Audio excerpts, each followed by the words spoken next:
Hello, I'm Mario Toneguzzi, Senior News Editor with Retail Insider. Joining me today is Drew Green, who is CEO of Indochino. Thanks for joining us today, Drew.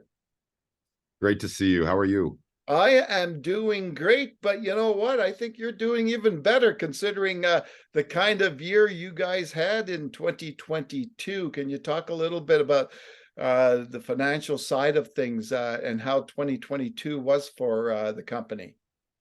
Yeah, absolutely. I mean, it was I was just kind of smiling as you mentioned 2022 because it was just such a phenomenal year. We had a good year in 2021, kind of coming back fully from the pandemic. Yeah. We expected good things in 22, but frankly, we exceeded all of our expectations. And when I say we, that's the key word, right? The team just did a fantastic job from retail to our online team, our technology team, all the way through to our teams in China. And we just had a record year, 40% year over year growth, strong same store sales within our showrooms. We added showrooms in the year, which was fantastic. And yeah, I just couldn't be more proud. We also set the goal to make sure that as we came out of the pandemic, profitability was front and center. And I think a lot of our peers, sort of within the direct-to-consumer space at large, have kind of struggled, with profitability, especially at, the 9-figure scale we've been at since 2018. And, we've had, really profitable results in 2022 and 2023. Q1 will be our best quarter ever, also profitable. And so, just got to keep the good times rolling. Yeah. So tell me, some of the reasons and factors behind that growth. What do you think is fueling that?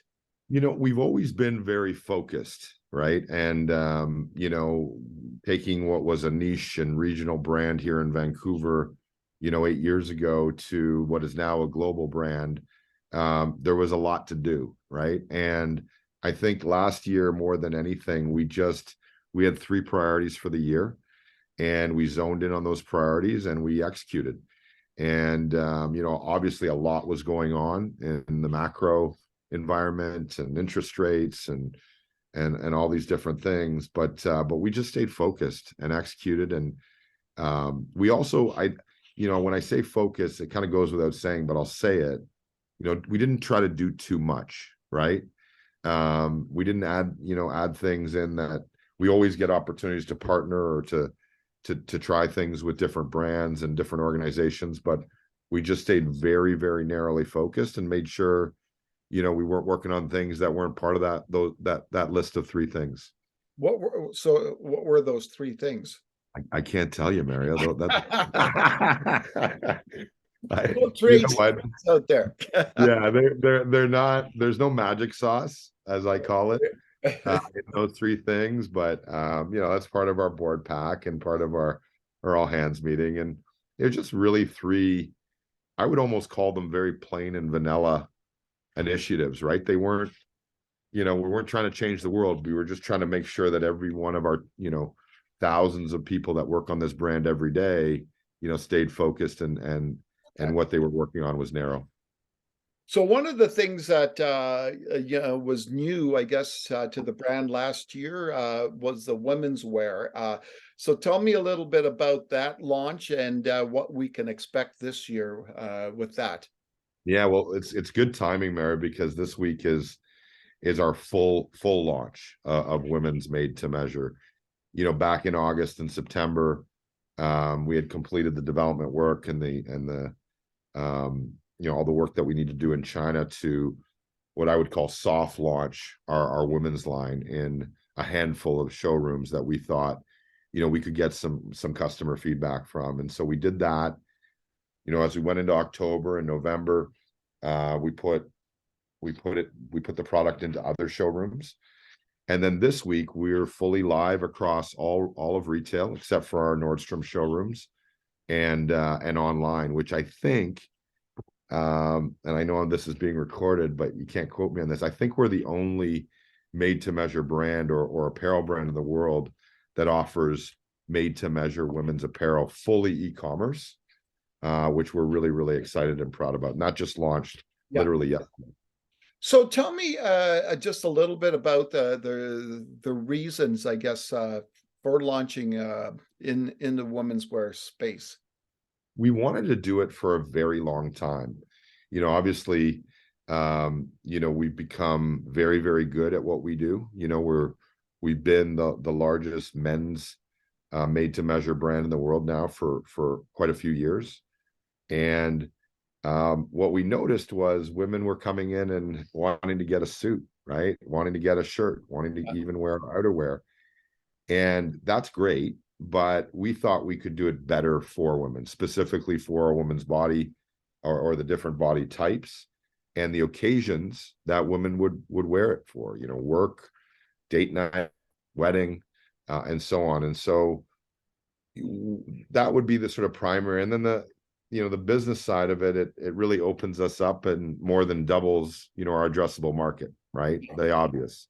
And so as we build the company the next 10 years, we can now communicate and market to all genders.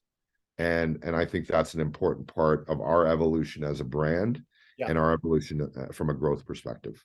Yeah. Now, when you're looking at the stores out there, how many do you currently have? We have 83. We have 83 retail locations. 28 of those are inside of Nordstrom in the US. Oh, in We the don't have it. US. Yeah, we don't have locations inside of Canadian Nordstroms. Okay. And then, the 55, what I'll call standalone or flagship showrooms we have across the US and Canada. Most of our business at this point, almost 85% of our business is in the US. Okay. So, what are your thoughts in terms of growth for the number of locations? Where are you headed in that direction?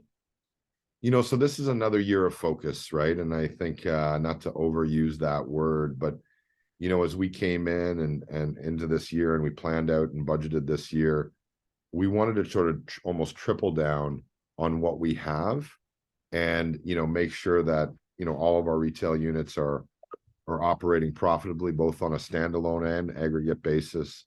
Mhm. To further improve our online experience, and this big initiative of fully launching, women's made to measure. And so things could change in the second half. We have some discussions going on, and even some locations that we're going to sign. But we don't have further retail expansion in the plan for this year. That could change though in the second half. Mhm. Okay. And, Drew, as you look at the consumer of today, like, what what do you think is the most important thing to consumers today? And what do they want from retailers like you? Yeah, I mean, I think that's an ever-changing answer to a certain extent, right? Yeah. For many years, prided ourselves on sort of getting away from the sort of standard, okay, we've got to be product focused, and instead sort of changed our mind frame to thinking that the experience we deliver is the product, how you get measured, what customizations you choose, fabrics, etc., and really creating this unique experience. And I still think that the consumer, especially our demographic, which is primarily millennial, is looking to have an experience when they shop, whether it be in store or online. And we take a lot of pride in having a differentiated experience. But I think things are changing a little bit with everything that's going on in the macro environment right now. I can't remember a time in my 20 plus years in business where the consumer's facing some pretty big headwinds. Yeah. And some pretty dynamic things that are happening. Interest rates are going up, grocery prices are off the charts, and so whereas they had $1 to spend on discretionary purchases, perhaps now it's 80, 70, or even 60 cents. And so the value that you drive as a brand, and the value you provide a consumer, I think is even more important. And our value is, like I said, really unique. Yeah, exactly. Well, thanks very much, Drew, for joining us today. Yeah, it's great. I really appreciate the time, and it's good to see you again, Mario. Nice to see you again. Well, I'm sure we'll talk again because you guys seem to be always up to something. That's right. Always up to something. You take care. All right, thank you. That was Drew Green, CEO of Indochino. I'm Mario Toneguzzi, Senior News Editor at Retail Insider. Thanks for joining us today.